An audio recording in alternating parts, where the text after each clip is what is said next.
প্রিয় নবম দশম শ্রেণীর শিক্ষার্থীরা এবং যারা এসএসসি পরীক্ষার্থী রয়েছে, আমরা আজকে উচ্চতর গণিতের 13 অধ্যায় অর্থাৎ ঘনজ্যামিতি অধ্যায়ের উদাহরণের শেষ পার্টের ক্লাসটা করছি, অর্থাৎ উদাহরণ 10। আমরা প্রতিটা অঙ্কই কিন্তু সলভ করেছি। তো অন্যান্য পার্টগুলো দেখতে গেলে তোমরা এই ভিডিও নিচে প্লে লিস্টে লিঙ্ক পেয়ে যাবে, সেখান থেকে দেখে নেবে। এখানে একটা সৃজনশীল অঙ্ক দেওয়া আছে, খুবই ইম্পর্টেন্ট। একটি লোহার ফাঁপা গোলকের বাহিরের ব্যাস, ফাঁপা মানে হচ্ছে ভিতরটা মানে কি বলবো, মানে খোলা। ধরো এই যে এগুলোকে আমরা ফাঁপা জিনিস বলি, মানে ভিতরে কিন্তু স্পেস আছে। আর নিরেট মানে হচ্ছে একদম বন্ধ করে দেওয়া। আমরা ছবি এঁকে দেখাবো। তো এই ফাঁপা গোলকের বাহিরের ব্যাস হচ্ছে 15 সেন্টিমিটার, আর বেদ মানে পুরুত্ব যেটা বলা হয় 2 সেন্টিমিটার। তো আমরা ধীরে ধীরে আসি। ক নম্বরে যেটা চাওয়া হয়েছে, গোলকের ফাঁপা অংশের আয়তন নির্ণয় করো। তো গোলকের আয়তনের সূত্রের সাহায্যে আমরা বের করব। হ্যাঁ, কিন্তু সেখানে যেহেতু ব্যাসার্ধ প্রয়োজন হয়, হ্যাঁ, আমাদের আসলে ব্যাসার্ধটা কিভাবে বের করতে হবে সেটাই হচ্ছে আমাদের মেইন কাজ। তো এই উদাহরণ 10-এর আমরা ক নাম্বারটা সলভ করছি। উদাহরণ 10 ক। তো তার আগে আমরা দেখো একটা ছবি এঁকে যদি তোমাদের জিনিসটা বোঝানোর চেষ্টা করি, যে একটা হচ্ছে গোলক। তো গোলক মানে হচ্ছে বলের মতো এরকম। আমরা ধরে নিলাম যে এটা একটা গোলক। এই বেদ মানে হচ্ছে এটা পুরুত্বটা, এই যে থিকনেস, এইটা এই 2 সেন্টিমিটার বেদ দেয়া ছিল এটা। তো এই যে এই থিকনেসটা, এটা হচ্ছে 2 সেন্টিমিটার। এটা আমরা এইখানে লিখে দিই। ছবি না দিলেও হবে, জাস্ট বোঝানোর জন্য আমি ছবিটা আঁকছি। তো এই চতুর্দিকে এই মাপটা কিন্তু 2 সেন্টিমিটার, এটাই হচ্ছে বেদ। আর ফাঁপা বলা মানে হচ্ছে ভিতরটা কিন্তু ফাঁকা আছে, অর্থাৎ গর্ত আছে। হ্যাঁ, আর যখন নিরেট হয়ে যায় তখন হচ্ছে, হ্যাঁ, ভিতরটা এরকম বন্ধ থাকে। যেমন পাথর গুলোকে আমরা বলি নিরেট। হ্যাঁ, এরকম, মানে ভিতরে কোনো স্পেস থাকবে না, যেটা আমরা পরবর্তীতে হচ্ছে খ নম্বরে গিয়ে দেখবো। তো এখানে যেটা বলা আছে যে একটি লোহার ফাঁপা গোলকের বাহিরের ব্যাস। তো বাহিরের ব্যাস বলতে দেখো, ব্যাস মানে কি আমরা জানি যে বাহিরের বলতে একদম এই যে এই পুরোটা, হ্যাঁ, এই যে এই অংশটা সহ। তো আমাদের তো আসলে ব্যাস দিয়ে কাজ নেই, আমাদের ব্যাসার্ধ দিয়ে কাজ। হ্যাঁ, যার কারণে আমরা ব্যাসকে 2 দিয়ে ভাগ করে ব্যাসার্ধ বের করব। তো আমরা প্রথমে লিখবো গোলকের গোলকের বাইরের বাইরের ব্যাস। তো এই বাইরের ব্যাস দেওয়া ছিল 15 সেন্টিমিটার। 15 সেন্টিমিটার। তো আমরা দেখো এখন ভিতরের এই বাহিরের ব্যাসার্ধটা বের করবো, অর্থাৎ এই যে কেন্দ্র থেকে বাহিরের বলতে এই যে এই পর্যন্ত, মানে পুরো এই জায়গাটাও যাবে। ভিতরের বলতে এখান থেকে এতটুকু, আর বাহিরের বলা মানে কিন্তু এই অংশটা। তো ব্যাসকে আমরা জানি 2 দিয়ে ভাগ করলেই ব্যাসার্ধ হয়, তাহলে আমরা এখানে লিখি গোলকের বাইরের ব্যাসার্ধ। তো এখানে বেশ কিছু ব্যাসার্ধ আসবে, যার কারণে আমরা R1 R2 R3 এইভাবে লিখবো। এটাকে আমরা R1 ধরলাম।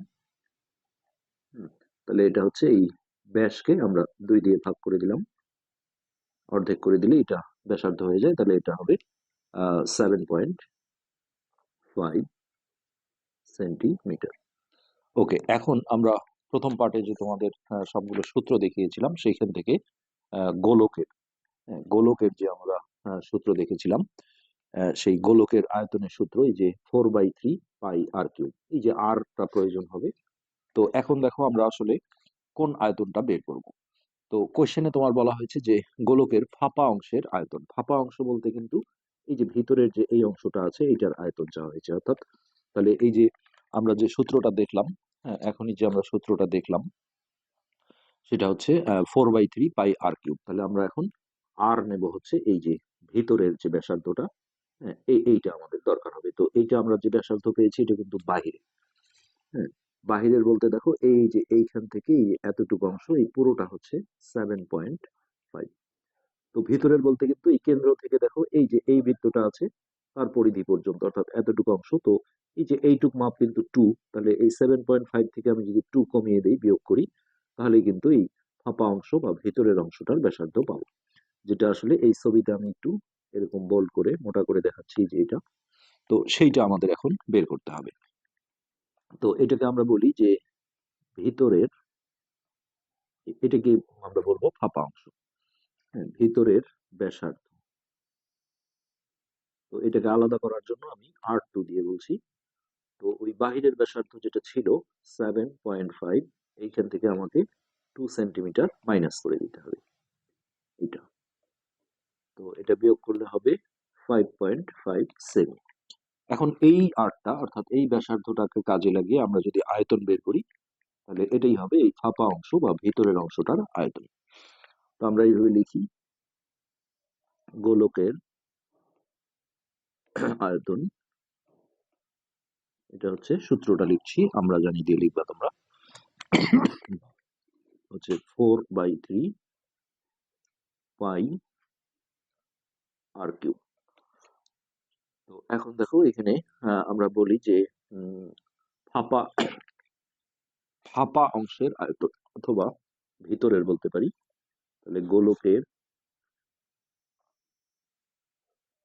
ফাঁপা, এটা কিন্তু ফাঁকা না, ফাঁপা, ফাঁপা অংশের আয়তন। তাহলে এখানে আমরা ওই ফাঁপা অংশ বা ভিতরের অংশের ব্যাসার্ধ 5.5, আর এর জায়গায় এটা বসাবো। তো এখানে আমরা আর কিউব যেটা লিখেছি, এখানে r2 কিউব দিই, যেহেতু ভিতরের বা ফাঁপা অংশের ব্যাসার্ধ আমরা r2 ধরেছি। তো এই 4/3 গুণন পায়ের মান দিলাম 3.1416 গুণন আমাদের যে r2 মানটা ছিল 5.5, 5.5 এর উপরে কিউব। আর যে কোনো আয়তন এককটা ঘন হয়ে যায়, এখানে আমাদের ঘন সেন্টিমিটার লিখতে হবে, মিটার থাকলে ঘন মিটার লিখতাম। তো এইটা আমরা যদি ক্যালকুলেশন করি, তাহলে দেখো 4/3 গুণন 3.1416, এইটা আমরা কিউব করে নিই, 5.5 গুণন 5.5 গুণন 5.5, এটা তো 166.375, তো এত ঘন সেন্টিমিটার। তো এটা ক্যালকুলেটরে আমরা ক্যালকুলেশন করি, এটা এটা আর এটা গুণ করে 3 দিয়ে ভাগ করে দেবো। তো গুণন 3.1416 গুণন 4 ভাগ হচ্ছে 3। তো এই যে মানটা আসছে দেখো, এটা দশমিকের অঙ্কের কারণে হয়তো একটু ভ্যারি করতে পারে, তারপরে মোটামুটি কাছাকাছি আসবে। 696 পয়েন্ট। তো দশমিকের ক্ষেত্রে আমরা জানি যে দশমিকের পর তৃতীয় ঘরটা, এই যে যেটা 1 আছে, এটা যদি হচ্ছে যে 5 থেকে 9 এর মধ্যে কোনো একটা অঙ্ক হয়, তাহলে এই পূর্বের অঙ্কের সাথে 1 যোগ করে প্রায় লিখতে হয়, আর 5-এর চেয়ে ছোট হলে শুধুমাত্র এতটুকু লিখেই প্রায় লেখা যায়। তবে বইয়ে মনে হয় পুরোটাই রেখেছে, এটা পুরোটা রাখলেও সমস্যা নেই। আসলে পায়ের মান বসানোর সাথে সাথে এটা প্রায় হয়ে যায়, কিন্তু এটা আসলে অসীম মান, তোমরা জানো পায়ের মানটা। তো আমি এখানে চাইলে 9.1 পর্যন্ত লিখতে পারি, হ্যাঁ, তারপরেও পুরোটাই আমরা রাখছি 9116। এটা নিয়ে কোনো টেনশন নেই, তোমরা 9.1 পর্যন্ত লিখে প্রায় লিখে দিলেও হবে। তো এত ঘন সেন্টিমিটার আয়। তো এটি কিন্তু আমাদের ক নম্বর যে কোশ্চেনটা ছিল, সেটার অ্যান্সার 696, 696.9116। ওকে, তো এবার আমরা খ নাম্বারটায় ঢুকছি। খ নাম্বারে যে জিনিসটা চাওয়া হয়েছে আমরা সেটা তোমাদের একটু আগে বুঝিয়ে নিতে চাই। প্রথমে আমরা তোমাদের কোশ্চেনটা দেখাই। এই খ নম্বরে চেয়েছে দেখো, গোলকে ব্যবহৃত লোহা দিয়ে একটা নিরেট গোলক তৈরি করা হলো। তো একটা জিনিস দিয়ে যখন আর একটা জিনিস তৈরি করা হয়, তখন যে জিনিসটা দিয়ে তৈরি করা হয় তার আয়তন আর এইটার আয়তন কিন্তু সমান হয়। তো নিরেট গোলকের পৃষ্ঠতলের ক্ষেত্রফল কত? তো এখন আমরা এই জায়গায় যে কাজটা করব দেখো, আমরা যদি আবারও তোমাদের একটু এই ছবিটা দেখাই, এখানে কিন্তু লোহা আছে মেইনলি এই যে এই জায়গাটা, এই যে যেটা 2 সেন্টিমিটার পুরুত্ব দেওয়া ছিল, এটা কিন্তু একটা ফাঁকা জায়গা। তো এইটা দিয়ে যখন আরেকটা নিরেট, নিরেট বলতে এরকম জিনিসটা বন্ধ থাকবে, এই জিনিসটা তৈরি করা হয়েছে এই লোহাটা কাজে লাগিয়ে। সো এই এই লোহাটুকুর যে আয়তন, তাহলে এইটার আয়তনও কিন্তু একই হবে। তো এই লোহার আয়তনটা বের করতে গেলে আমাদের এই যে হচ্ছে যে পুরো অংশটা, অর্থাৎ এই যে বাহির সহ ধরে যে ব্যাসার্ধ ছিল, হ্যাঁ, সেটাকে ব্যাসার্ধ হিসেবে ধরে আয়তনের যে সূত্র আছে, এই যে 4/3 পাই আর কিউব, হ্যাঁ, এটার মাধ্যমে আমি যদি সম্পূর্ণটার আয়তনটা বের করতে পারি, আর এই যে ফাঁপা অংশ বা ভিতরের অংশের যে আয়তন কয় বের হয়েছে, হ্যাঁ, ওই সম্পূর্ণটা থেকে এটা যদি আমরা মাইনাস করি, তাহলে কিন্তু এই যে এই অংশটা যেটা আছে, যেটা অরিজিনালি লোহা, হ্যাঁ, সেটার আয়তন কিন্তু আমরা পেয়ে যাব। তো আমাদের প্রথমে সেই কাজটাই করতে হবে। তো আমরা প্রথমে এটা লিখবো যে গোলকের বাইরের, ওই যে বাইরের ব্যাসার্ধ যেটা R1, এইটা যেটা 7.5, এইটা আমরা নিয়ে আসবো। গোলকের বাইরের ব্যাসার্ধ R1 সমান 7.5 সেন্টিমিটার। তো এটা আমরা এখানে ক হতে এই কথাটা লিখে দিতে পারি। ক হতে গোলকের বাইরের ব্যাসার্ধ এটা। তো অতএব গোলকের, এটা আমরা জানি দিয়ে লিখতে পারো গোলকের আয়তন। তো এই আয়তনটা আসলে, হ্যাঁ, কোন অংশের আয়তন বের হবে, এটাকে আমরা বলবো যে সম্পূর্ণ গোলকের আয়তন বলতে পারো, অথবা গোলকের বাহিরের আয়তন লিখলেও হবে। আমরা এখানে সম্পূর্ণ কথাটা দিয়ে দিই, সম্পূর্ণ গোলকের আয়তন। তাহলে গোলকের আয়তনের সূত্র হচ্ছে 4/3 পাই r কিউব। তাহলে এখানে আর বলতে R1 এর উপর কিউব, এটা। ওকে, এখন আমরা মানটা বসাই। 4/3 গুণন 3.1416 গুণন R1 এর মান ছিল 7.5, তার উপরে কিউব, আর এককটা হবে ঘন সেন্টিমিটার। তো ওকে, আমরা এটা ক্যালকুলেশন করি। 4/3 গুণন 3.1416 গুণন, এটা আমরা কিউব করে নিই, 7.5 গুণন 7.5 গুণন 7.5, তো 421.875, তো এত ঘন সেন্টিমিটার। এবার দেখো এটা এটা আর এটা গুণ করে 3 দিয়ে ভাগ দেবো। তো গুণন 3.1416 গুণন 4 সমান দিয়ে ভাগ 3। তো এই যে যেটা আসছে 1767 1767.15 ঘন সেন্টিমিটার। এটা হচ্ছে আমার সম্পূর্ণ গোলকটার আয়তন। তো এখন দেখো আমাদের ফাঁপা অংশের আয়তন কিন্তু কয়ে বের করা আছে, যেটা অ্যান্সার ছিল কয়ের। আমরা সেটা নিয়ে আসি। ক হতে ফাঁপা, ফাঁপা বলতে ওই ভিতরের যে অংশটা আছে, ফাঁপা অংশের আয়তন, এটা ছিল আমাদের 696.9116 ঘন সেন্টিমিটার। এবার খেয়াল করো যে এটা হচ্ছে আমাদের সম্পূর্ণ গোলকটার আয়তন, আর এই যে এইটা যেটা আমরা কয়ে বের করেছি, এটা হচ্ছে এই ভিতরের এই মানে ফাঁপা অংশটার আয়তন। তো সম্পূর্ণ আয়তন থেকে এটা যদি বাদ দেই, তাহলে এই যে নিট যে লোহাটা আছে, এই যে যেটা পূর্ব দেয়া ছিল, এইটার কিন্তু আয়তন আমরা পেয়ে যাব। তো এখন আমরা এখানে লিখবো অতএব লোহার আয়তন, কেননা এই লোহাটা দিয়েই কিন্তু পরবর্তীতে নিরেট ধাতব ঘনকটা তৈরি করা হয়েছে, এই কারণে লোহার আয়তনটা আমাদের দরকার হবে। তো এটা জাস্ট আমরা এই এটা থেকে এটা মাইনাস করে দেব। তো 1767.15 মাইনাস 696.9116 ঘন সেন্টিমিটার। ওকে, এটা আমরা বিয়োগ করে নিই।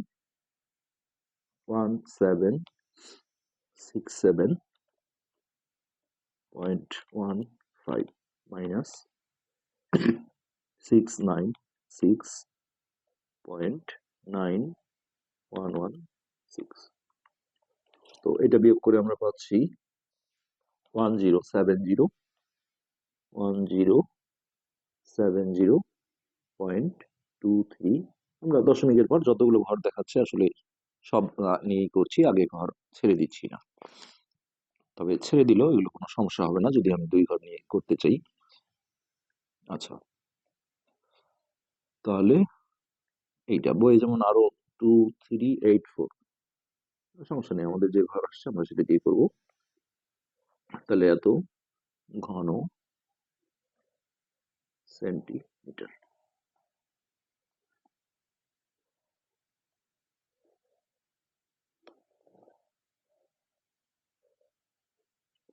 আমরা তো আসলে সব ডিজিটই নিয়ে করেছি, দেখি 1767.15 মাইনাস 696.9116। ও, ডিজিট একটু বেশি ছিল। ও, 2384, পুরোটাই রাখলাম, 2384 আসছে আসলে। আচ্ছা, ওকে, এটা হচ্ছে লোহার আয়তনটা আমরা পেলাম। এখন দেখো, এই লোহার আয়তন সমান আমরা যেটা বলতে পারি, লোহার আয়তন সমান এই লোহাটা দিয়ে যে নিরেট গোলক বানিয়েছে তার আয়তনটা সমান হবে। তাহলে নিরেট গোলকের আয়তন, অর্থাৎ এটাকে আমরা নিরেট গোলকের আয়তন বলে দিতে পারবো।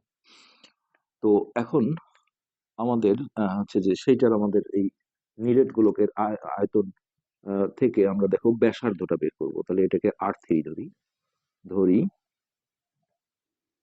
নিরেট গোলকের ব্যাসার্ধ R3। ওকে, এখন দেখো এই নিরেট গোলকের আয়তনটা আমরা বের করি, যে অতএব নিরেট গোলকের আয়তন, তো এই গোলকের আয়তনের সূত্রই দেবো আমরা 4/3 পাই হচ্ছে এই যে R³ মানে হচ্ছে R3 উপরে কিউব। তো প্রশ্ন মতে এইটার সমান আমরা এটা দেবো, যেহেতু এই দুটো আসলে সমান। তাহলে অতএব প্রশ্ন মতে 4/3 পাই R3³ সমান হচ্ছে 1070.2384, এইটা। তো এখান থেকে দেখো আমরা আস্তে আস্তে আর এর মানটা বের করে নেব। এখানে ফাইনালি যেটা চেয়েছে, এই নিরেট গোলকটার পৃষ্ঠতলের ক্ষেত্রফল চাওয়া হয়েছিল। তো পৃষ্ঠতলের ক্ষেত্রফল, গোলকের যে পৃষ্ঠতলের ক্ষেত্রফল, এই যে 4πr², অর্থাৎ আর এর মানটা আমাদের প্রয়োজন হবে এটি, অর্থাৎ যেটা R3 ধরেছি আমরা। তাহলে এখানে দেখো R3³। তো এই পাশের সংখ্যাটা আগে লেখো, 0.2384। তো এই 3টা নিচে আছে, এই পাশে আসলে উপরে চলে যাবে, আর এই 4টা উপরে আছে, এটা নিচে চলে আসবে, আর পাইটাও কিন্তু আসলে উপরে আছে, এটা এসে নিচে বসবে। তো আমরা এইখানে দেখো পায়ের মানটাও বসিয়ে দিই। তাহলে 1070.2384 গুণন 3, আর এটা হচ্ছে 4 ইন্টু 3.1416। তো ওকে, তাহলে R3³ সমান, আমরা উপরের সংখ্যা দুটো আগে গুণ করে নিই, 1070.2384 গুণন 3। তাহলে দেখো উপরের সংখ্যাটা গুণ করে, হ্যাঁ, এটা আসছে 3210.7152। নিচের সংখ্যা দুটো আমরা গুণ করে দিই, 4 ইন্টু 3.1416। ওকে, এটা হচ্ছে 12.5664। এবার ভাগ করতে গেলে উপরের সংখ্যাটা আগে চাপতে হবে। তাহলে 3210.7152 ভাগ 12.5664। তো এই যে 255.5, হ্যাঁ, তো এইটার ভ্যালু হচ্ছে R3³ সমান হচ্ছে 255.5। তো এবার দেখো এই পাশে কিউব থাকলে এটা এই পারে পাঠালে এটা ঘনমূল করতে হয়। তো ঘনমূল করার সিস্টেম তোমরা সাইন্টিফিক ক্যালকুলেটরে নিশ্চয়ই জানো, যে শিফট রুট তারপর এই সংখ্যাটা চাপলেই কিন্তু চলে আসবে। যেমন দেখো এই যে শিফট, তারপর রুট, তারপর 255.5, এই যে চলে আসছে। তো এইখানে আসলে বইয়ে যেমন দশমিকের পর এরকম 4টা ঘর নিয়েছে, 3454। তো যদি সেই পর্যন্ত রাখি তাহলে ভালো, আমি চাইলে দেখো দশমিকের পর দুটো ঘরও নিতে পারি, সেক্ষেত্রে তৃতীয় ঘরটা যেহেতু 5 আছে, তাহলে এটা এক যোগ করে 3, 5 প্রায় লিখেও কিন্তু অঙ্কটা করা যাবে। বইয়ের উত্তরের সাথে হয়তো একটু ভেরি করবে। তো বইয়ে আসলে 3, 4, 5, 4 নিয়ে করেছে 6 পয়েন্ট। তো আমরাও সেটা নিয়ে করার চেষ্টা করি, তাহলে বইয়ের উত্তরের সাথে অ্যাকুরেট মিলে যাবে। তবে এটা নিয়ে আসলে কোনো টেনশন করার কিছু নেই। 3, 4, 5, 4, 3, 4, 5, 4। তাহলে এখানে আমরা লিখবো আর কিউব। আর কিউব সমান হচ্ছে 6.3454 সেন্টিমিটার। ওকে, তো এটাই হচ্ছে আমাদের নিরেট যে গোলকটা ছিল সেটার আমাদের ব্যাসার্ধটা আমরা পেয়ে গেলাম।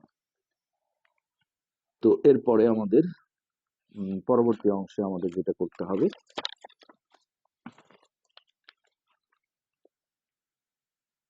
এটাই আমাদের অ্যান্সার। ও না, এখন আমাদের কি চেয়েছে সেটা দেখি আমরা।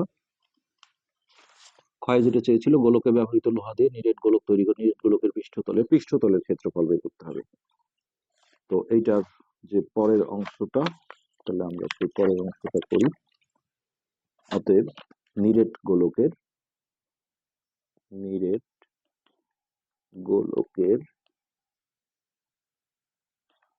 পৃষ্ঠতলের ক্ষেত্রফল।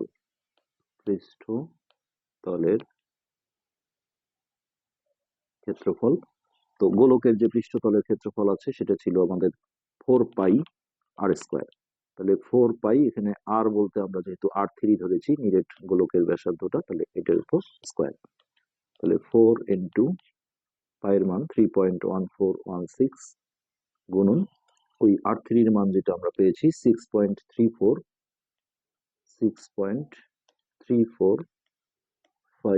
এটার উপর স্কোয়ার। তো এটা যেহেতু ক্ষেত্রফল, তাহলে এখানে আমাদের আর ঘন হবে না, বর্গ সেন্টিমিটার। তো এইটা আমরা ক্যালকুলেটরে যদি গুণ করে নেই, তাহলে 4 × 3.1416 ইন্টু 6.34 গুণন 6.3454, এই রেজাল্টটা যেটা 505 এটা দেখো বইয়ের উত্তরের সাথে পুরোপুরি মিলে যাবে। ওরা 4 ঘর রেখেছে 9748 পর্যন্ত। তো চাইলে এখানে অনায়াসে তুমি 2 ঘর লিখতে পারো দশমিকের পর। তৃতীয় ঘরটা যেহেতু 4 আছে, 97 লিখে প্রায় লিখলে এর কোনো সমস্যা নেই। আমি বইয়ের উত্তরের মতোই যাচ্ছি। তো 505.9748 বর্গ সেন্টিমিটার। এটা আমাদের খ নম্বর যে কোশ্চেন ছিল সেটার কিন্তু অ্যান্সার হয়ে গেল। 505.979748। ওকে, তো এবার আমরা দেখবো গ নম্বর কোশ্চেনটা। গ নম্বরে কি চাওয়া হয়েছে দেখো। এখানে বলা হয়েছে যে নিরেট গোলকটি একটা ঘনক আকৃতির বাক্সে ঠিকভাবে এঁটে গেল, মানে ওর মধ্যে ঢুকে গেল। বাক্সটির অনধিকৃত অংশের আয়তন নির্ণয় করো। তো এই বিষয়টা দেখো কিভাবে করবো আমরা। আমরা গ নম্বরে ঢুকলাম। তো এইরকম একটা ঘনক আকৃতির বাক্স, যেখানে এই ক্ষয়ে যে নিরেট ধাতব ঘনকটা বানানো হয়েছিল সেটা এর মধ্যে ঢুকানো হয়েছে এবং সুন্দরভাবে এঁটে গেল। শুধু সাইড গুলো দেখো একটু ফাঁকা থাকবে। হ্যাঁ, আর নিরেট মানে কি, ভিতরটা এরকম বন্ধ করা আছে। ছবিটা খুব একটা ভালো হলো না, এটা বৃত্তাকার গোলকটা। তো এই যে দেখো 4টা অংশে যে ফাঁকা জায়গাগুলো আছে এটাকে বলা হচ্ছে অনধিকৃত অংশ। তো এই অনধিকৃত অংশের আয়তন বের করতে গেলে আসলে আমি পুরো এই বাক্সটা, অর্থাৎ ঘনকাকৃতি বাক্সটার যদি আয়তন জানি, সেটা থেকে আমি যদি নিরেট ঘনকটার আয়তন মাইনাস করি, বিয়োগ করি, তাহলে কিন্তু আমরা রেজাল্টটা পেয়ে যাবো। তাহলে এখানে দেখো এই যে গোলকটা আছে, নিরেট ধাতব যে গোলকটা আছে, এর কিন্তু ব্যাসার্ধটা আমাদের জানা আছে, যেটা এইটা হচ্ছে ব্যাসার্ধ। তো এটাকে যদি আমি ডাবল করি তাহলে কি ব্যাস পাবো, আর এই ব্যাসটা মানে হচ্ছে এই দূরত্বটা, এটা মানে কিন্তু এই ঘনকের এক ধারের দৈর্ঘ্য। ঘনকের দৈর্ঘ্য, প্রস্থ, উচ্চতা এগুলো আসলে কি হয়, সমান হয় সব। তো আমি এখন যেটা করব সেটা হচ্ছে ওই নিরেট গোলকের ব্যাসার্ধ, এটা আমরা খ থেকে আগে নিয়ে আসি। খ হতে নিরেট গোলকের ব্যাসার্ধ, এটা বোধহয় আমরা R3 ধরেছিলাম, R3। তো এটা ছিল 6.3454 সেন্টিমিটার। এটাকে আমরা 2 দিয়ে গুণ করলে এটার ব্যাস পাবো। নিরেট গোলকের ব্যাস সমান হবে 2 ইন্টু 6.3454 সেন্টিমিটার। তো এটা আমরা 2 দিয়ে গুণ করি, 2 ইন্টু 6.3454। তো এটা 12.6908। পুরো ঘরগুলো রেখেই করা হয়েছে। 12.6908 সেন্টিমিটার। তো এইটা যেহেতু ব্যাস, আমাদের এই যে ভিতরের নিরেট ঘনকটার ব্যাস, এটাই হবে সেই ঘনকটার প্রতিবাহুর দৈর্ঘ্য। অতএব ঘনক আকৃতি বাক্সের দৈর্ঘ্য বা প্রতিবাহুর দৈর্ঘ্য বলা যাবে এটি। 12.6908। তো ঘনকের আয়তন মানে হচ্ছে দৈর্ঘ্যের উপর কিউব করা। তাহলে ঘনক আকৃতি বাক্সের আয়তন, কেননা এটাই দৈর্ঘ্য, এটাই প্রস্থ, এটাই উচ্চতা। 12.6908, এইটার উপর আমরা কিউব পাওয়ার দিয়ে দিলাম।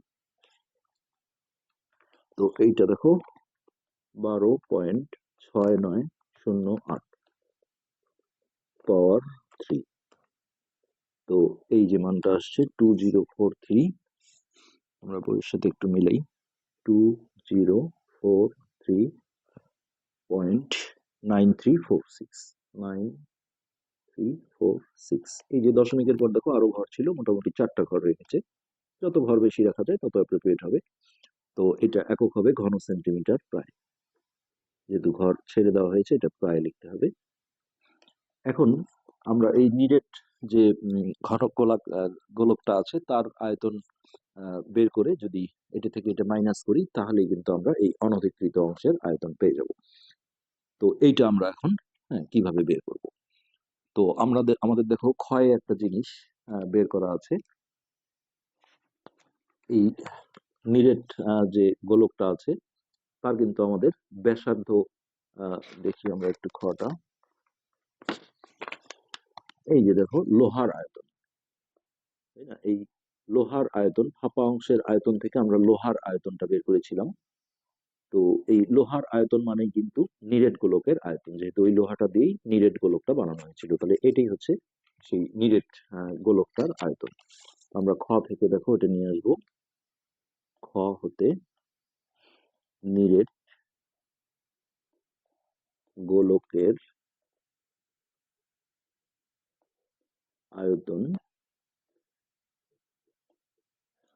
ছিল আমাদের 1070.2384। এবার এইটা থেকে এটা আমরা মাইনাস করে দিলেই অনধিকৃত অংশের আয়তন পেয়ে যাব। অনধিকৃত অংশের আয়তন,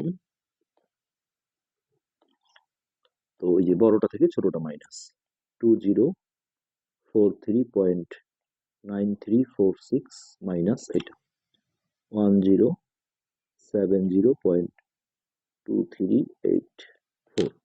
এককটা ওই ঘন সেন্টিমিটারই থেকে যাবে যেহেতু এটা আয়তন। তো আমরা এটা তুলে নিই ক্যালকুলেটরে। 2043.9346 মাইনাস 1070.2384। তো 973, 973 পয়েন্ট এই যেরকম আসছে 6962। হ্যাঁ, বইয়ের সাথে পুরো মিলে গেছে, 6962 ঘন সেন্টিমিটার। প্রায়টা আমরা লিখে দেবো যেহেতু ইতিপূর্বে এগুলো প্রায় ছিল, প্রায়। তো এটি কিন্তু হচ্ছে আমাদের গ নম্বর কোশ্চেনটার অ্যান্সার। অঙ্কটা খুব একটা কঠিন নয়, একটু বুঝে করলেই কিন্তু সম্ভব। তো আজকের পাঠ আমরা এখানে শেষ করছি। পরবর্তী পাঠ থেকে আমরা ইনশাল্লাহ অনুশীলনী অঙ্কগুলোতে চলে যাব। ধন্যবাদ।